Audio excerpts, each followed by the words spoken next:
अस्सलाम वालेकुम। Today video I will explain how to administer intramuscular drug. ठीक है, सबसे पहले मैं आपको बताऊंगी इसका पर्पस क्या है। ठीक है, इसके कौन से इक्विपमेंट्स यूज़ होते हैं, कौन से राइट्स हैं जो हमने इंजेक्शन को अप्लाई करते हुए फॉलो करने हैं। ठीक है, कौन से स्टेप्स हैं, ठीक है, कौन से रूट्स हैं जहाँ हमने इंजेक्शन को अप्लाई करने हैं। ठीक है, तो ये सारी चीज़ें आज के वीडियो में डिस्कस करते हैं। अच्छा, सबसे पहले क्या है कि इसका पर्पस क्या है। इंट्रामस्कुलर ड्रग, वो ड्रग जो हम बाय मसल्स एडमिनिस्टर कर रहे हैं, ठीक है, उसको हम कहते हैं इंट्रामस्कुलर ड्रग। ठीक है, बाय मस्कुलर मसल्स। ठीक है, उसके बाद ये इंट्रामस्कुलर ही क्यों दे रहे हैं। ठीक है, इसके दो तीन रीजंस हैं जो मैं आपको बताती हूँ। सबसे पहले कि क्विक ऑब्जॉर्प्शन होती है। ठीक है, बाय मसल्स इसके जो ब्लड स्ट्रीम में ऑब्जॉर्प्शन होती है वो क्विक ऑब्जॉर्प्शन होती है।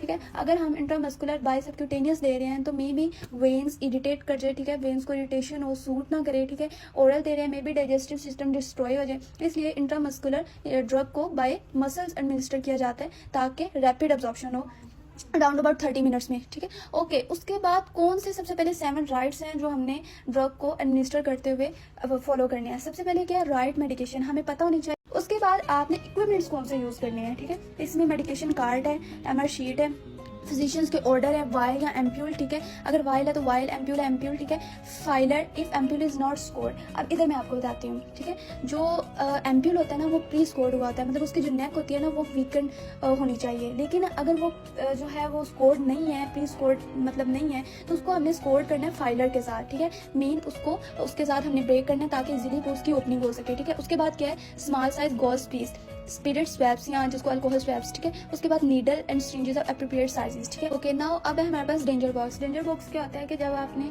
ड्रग को एडमिनिस्टर कर लिया है उसके बाद आपके पास जो नीडल है, सिरिंज है, वो वेस्ट हो गई है। ठीक है, उसको आप दोबारा रीयूज तो नहीं ना कर सकते क्योंकि उससे सेप्सिस होने के चांसेस होते हैं, तो इसलिए डिजीजेस होने के चांसेस हो सकते हैं। इसलिए आपने क्या करना है, उसको डेंजर बॉक्स में डिस्पोज ऑफ कर देना है। लाइक उसको अब इसके लिए नीडल्स और सिरिंजेस हम किस में डालते हैं, शॉर्प कंटेनर में जो कि येलो कलर का होता है। ठीक, अच्छा। उसके बाद क्या है, किडनी डिश होनी चाहिए और मेडिकेशन टिकट। मेडिकेशन टिकट क्या है कि ये एक टिकट होती है। अब मैं आपको बताती हूँ कि इंट्रामस्कुलर जो ड्रग है वो रूट्स उसके लिए कौन कौन से होते हैं, ये मैं आपको दिखा देती हूँ। इधर देखिए, इधर मैंने हाईलाइट किए होते हैं। इंट्रामस्कुलर के लिए रेक्टस फीमोरस की जो पोजीशनिंग होती है ना, ये क्लाइंट जो है वो या तो सिटिंग पोजीशन में होता है या बैक पोजीशनिंग में होता है। ठीक है, अब रेक्टस फीमोरस ये फीमर के मसल्स हैं। ठीक है, ये जो आपकी फीमर बोन है ना, थाइज एरिया, इसके मसल्स हैं। ठीक है, और ये थाई एरिया पे लगता है रेक्टस फीमोरस। उसके बाद है कि वेंट्रोग्लूटियल से तो आपको पता चल रहा है वेंट्रल साइड पे। ठीक है, ग्लूटियस के मसल्स। ठीक है, मतलब क्लाइंट की पोजीशनिंग क्या होगी, वो बैक पोजीशन में होगा या साइड विद द हिप, और जो नी होगी उसकी वो फ्लेक्स्ड हुई होंगी। उसके बाद है